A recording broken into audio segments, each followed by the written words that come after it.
The Warlock's Hairy Heart. There was once a handsome, rich, and talented young warlock who observed that his friends grew foolish when they fell in love, gamboling and preening, losing their appetites and their dignity. The young warlock resolved never to fall prey to such weakness, and employed dark arts to ensure his immunity. Unaware of his secret, the warlock's family laughed to see him so aloof and cold. All will change, they prophesied, when a maid catches his fancy. But the young warlock's fancy remained untouched. Though many a maiden were intrigued by his haughty mien and employed her most subtle art to please him, none succeeded in touching his heart. The warlock gloried in his indifference and the sagacity that had produced it. The first freshness of youth waned, and the warlock's peers began to wed and then to bring forth children. Their hearts must be husks, he sneered inwardly as he observed the antics of the young parents around him, shriveled by the demand of these mewling offspring. And once again he congratulated himself upon the wisdom of his early choice. In due course, the warlock's aged parents died. Their son did not mourn them. On the contrary, he considered himself blessed by their demise. Now he reigned alone in the castle. Having transferred his greatest treasure to the deepest dungeon, he gave himself over to a life of ease and plenty, his comfort the only aim of his many servants. The warlock was sure that he must be an object of immense envy to all who beheld his splendid and untroubled solitude. Fierce were his anger and chagrin, therefore, when he overheard two of his lackeys discussing their master one day. The first servant expressed pity for the warlock, who, with all his wealth and power, was yet beloved by nobody. But his companion jeered, asking why a man with so much gold and palatial castle to his name had been unable to attract a wife. Their words dealt dreadful blows to the listening warlock's pride. He resolved at once to take a wife, and that she would be a wife superior to all others. She would possess astounding beauty, exciting envy and desire in every man who beheld her. She would spring from magical lineage, so that their offspring would inherit outstanding magical gifts, and she would have wealth at least equal to his own, so that his comfortable existence would be assured in spite of additions to his household. It might have taken the warlock 50 years to find such a woman, yet it so happened that the very day after he decided to seek her, a maiden, answering his every wish, arrived in the neighborhood to visit her kinsfolk. She was a witch of prodigious skill and possessed of much gold. Her beauty was such that it tugged at the heart of every man who set eyes on her, of every man, that is, except one. The warlock's heart felt nothing at all. Nevertheless, she was the prize he sought, so he began to pay her court.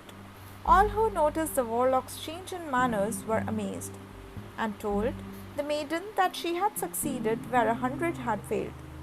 The young woman herself was both fascinated and repelled by the warlock's attentions.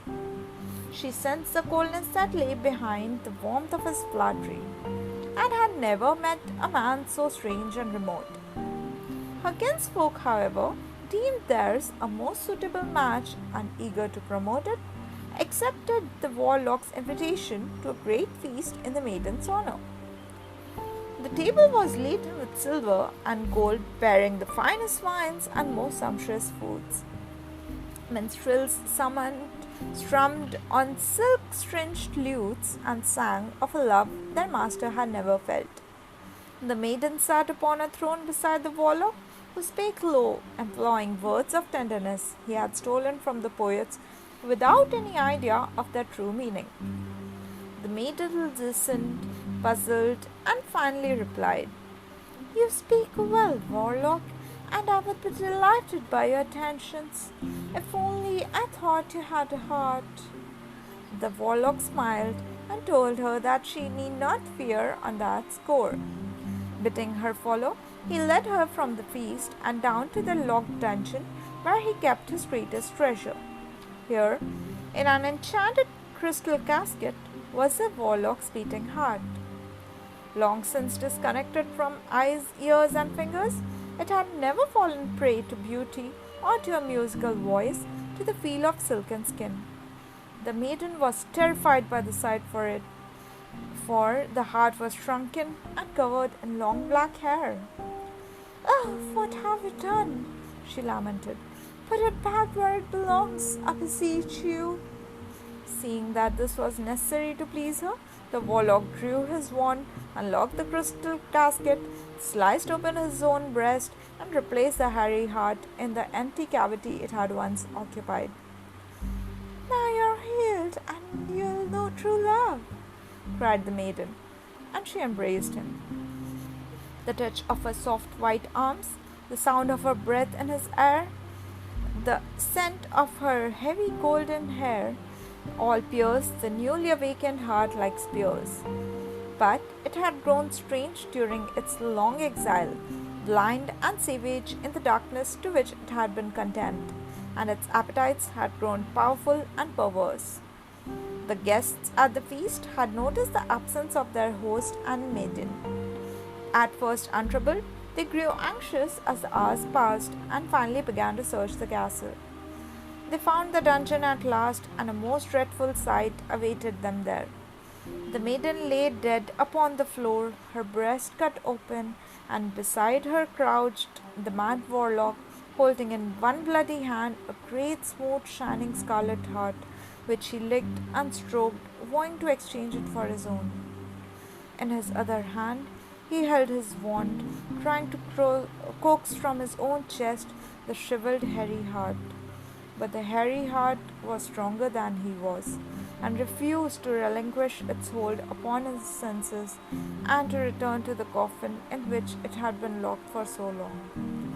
Before the horror-struck eyes of his guests, the warlock cast aside his wand and seized a silver dagger. Vowing never to be mastered by his own heart, he hacked it from his chest. For one moment, the warlock knelt triumphant, with a heart clutched in each hand. Then he fell across the maiden's body and died. This story speaks to the dark depths in all of us. It addresses one of the greatest and least acknowledged temptations of magic, the quest for invulnerability. Of course, such a quest is nothing more or less than a foolish fantasy. As they say, tamper with the deepest mysteries, the source of life, the essence of self, only if prepared for consequences of the most extreme and dangerous kind. The end.